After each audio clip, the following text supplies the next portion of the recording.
Lors de la fête de la Saint-Georges avait lieu ce week-end-là, pour sa 3e édition, une course d'obstacles. Vos premières impressions pour cette course? C'était très éprouvant, il fait froid. On passe par toutes sortes d'émotions et par toutes sortes d'états, liquides, solides, gazeux. Enfin, c'est à faire en tout cas. Fier de vous, ça s'est bien passé? Oui, très très bien. Oui. À notre rythme, mais très bien.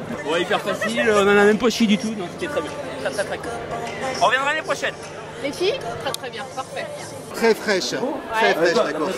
Et ça s'est passé comment au niveau des obstacles? Non, c'est bien. C'est bien. À refaire? À refaire. Super. Donc vous avez fait un parcours là, vous l'avez choisi comment ce parcours? Alors le parcours en fait il est défini bien à l'avance puisqu'on fait les premières reconnaissances à partir de novembre. Pour reconnaître les différentes zones où il est possible de passer, donc pour aller voir les agriculteurs, les différentes propriétaires des terrains et ensuite pour voir la possibilité de mettre différents obstacles en fonction de la logistique. C'est toute une logistique à part entière qu'on ne voit pas forcément le jour de la course mais qui demande beaucoup de travail. Et au niveau du parcours, donc, vous pouvez nous détailler un petit peu ce qui a été fait? Alors le parcours en lui-même a changé puisque c'était un nouveau circuit cette année. On est resté sur une base de 10 km environ puisque l'idée c'est avant tout d'apporter de la bonne humeur et on ne veut pas partir sur des 15 km qui sont quand même un peu plus durs. Là l'idée c'est d'amener un maximum de personnes. Donc que ce soit des gens qui courent régulièrement ou alors des gens qui courent très peu. Donc ils sont là pour avant tout faire de la cohésion d'équipe et puis de s'amuser. Voilà, c'est ce qu'on recherche dans ce type de course. Oui, on a vu qu'il y avait beaucoup d'entraide d'ailleurs entre eux sur les parcours. Et on a vu qu'il y avait quelques blessés. Ça va, ça s'est géré comment au niveau des blessés? Alors au niveau des blessés, bon, il n'y a rien de bien méchant. C'est des gens qui, voilà, des petites blessures bénignes. Bon, après, une petite entorse par-ci par-là, ça peut arriver forcément. Sur le nombre de participants, c'est un pourcentage qu'on prend en compte. Maintenant, on prend toute la sécurité. Justement par rapport à la course, on fait un échauffement avant la course qui leur permet de partir justement bien échauffés et éviter de se blesser maximum pendant la course. Voilà, malheureusement il arrive toujours quelques blessés, ça fait partie du jeu, quoi. Vos impressions vous sur cette course de cette année? Alors mon impression, écoutez, elle est très très bonne puisque pour un nouveau parcours c'est jamais évident. Au départ on est toujours sceptique de se dire voilà, est-ce que ça va bien marcher, est-ce que les gens ça va leur plaire, est-ce qu'ils vont être motivés. Et puis les premiers résultats dès les premiers arrivés, écoutez, quand on entend des super, excellents, génial, voilà, c'est notre premier merci et c'est ce qu'on recherche dans l'équipe. Parce qu'il ne faut pas oublier que voilà, je ne suis pas tout seul à organiser ça, on est quand même une dizaine. Et ça fait déjà 15 jours qu'on est dessus sur le circuit en lui-même à travailler, mettre en place les différents obstacles. Et c'est vraiment quelque chose d'important. Et nous, on passe des soirées en dehors du travail pour que les gens apprécient cette journée au maximum. Voilà. Et pour l'année prochaine, vous avez des idées pour le parcours? Alors pour l'année prochaine, on n'a pas encore décidé. Ça va se décider tranquillement dans l'année en fonction de ce qu'on va en voir en retour. S'il y a des petits endroits que ça n'a pas forcément plu ou alors des endroits qui ont vraiment plu. Et là, on va développer justement les obstacles en fonction des coureurs, les impressions des coureurs. Voilà. Toutes les impressions, on va les avoir en retour sur Internet directement, via Facebook et tout. Donc voilà, on travaille vraiment en fonction de ce que les gens nous disent. Et votre collègue, je crois, parlait de dons. Alors oui, donc c'était une petite exception. Cette année, on avait intégré dans le tarif d'inscription 1 € qui va être reversé directement à l'association Fleur de Son. C'est une association qui aide les gens à mobilité réduite, qui ne peuvent pas se permettre de se déplacer pour aller en vacances.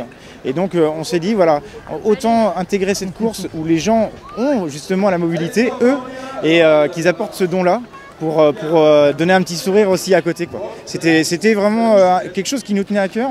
Et autant que cette course, voilà, c'est pas une course chronométrée, mais si on peut donner un petit peu plus et un peu plus de sourire aussi à côté, c'est le principal et c'est vraiment ce qu'on veut voir.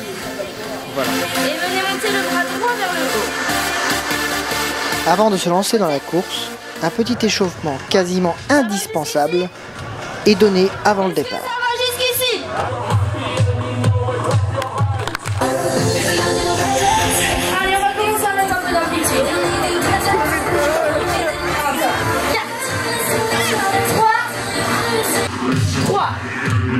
Alors donc c'est quoi exactement la course d'aujourd'hui? Vous pouvez nous la présenter un petit peu? Oui, pas de souci. Mais la course d'aujourd'hui, alors tout d'abord, c'est la fête de la Saint-Georges hein, qui est très très vieille parce qu'elle a peut-être 90 à 100 ans cette fête. On peut les retrouver dans les bouquins historiques de Saint-Georges, la fête de la Saint-Georges au mois d'avril, parce qu'à la base, elle est 8 jours plus tôt, parce qu'elle se retrouve le plus près de la Saint-Georges. Malheureusement, il y a les élections, donc il a fallu la décaler de 8 jours cette année.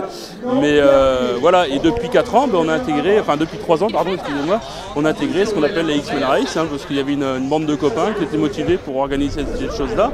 Ils n'avaient pas d'assaut et ils ne savaient pas trop comment faire, donc ils nous ont demandé si ils pouvaient l'intégrer à notre fête. Donc, voilà comment est arrivée la X-Men Race, c'est sur la fête de la Saint-Georges.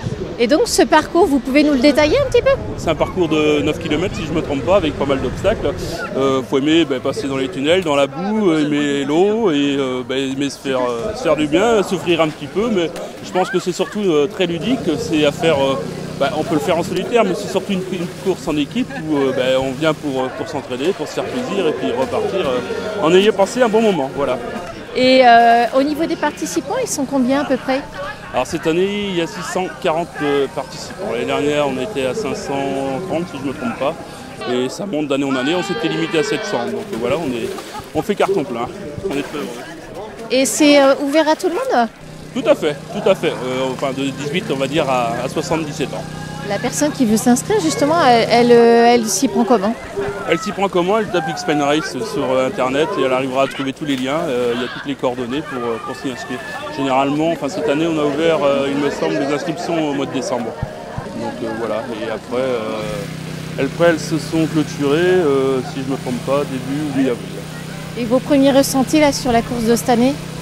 Le premier ressenti, c'est surtout le ressenti des gens qui ont l'air très satisfaits parce que quand on se met à l'arrivée, qu'on leur pose quelques questions, ils sont tous très heureux. Donc voilà, nous aussi ils sont heureux, on est heureux. À refaire. Tout à fait à refaire. De toute façon, on a jamais 203, on vient de faire la 3e. Il n'y a peut-être pas de dicton pour la suite, mais que ça dure le plus longtemps possible. Un message à passer?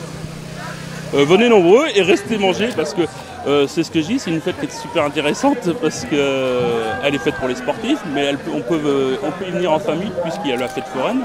Et il y a de quoi se restaurer parce qu'on fait des cochons à la broche aussi.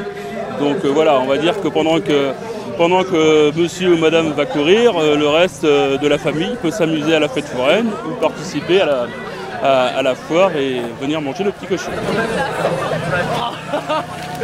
Vous retrouverez toutes les photos et informations sur cette course, X-Men Race 2017, en tapant sur vos moteurs de recherche X-Men Race, ainsi que sur leur page Facebook. Le X-Men Race reviendra donc l'année prochaine pour une 4e édition. De la bonne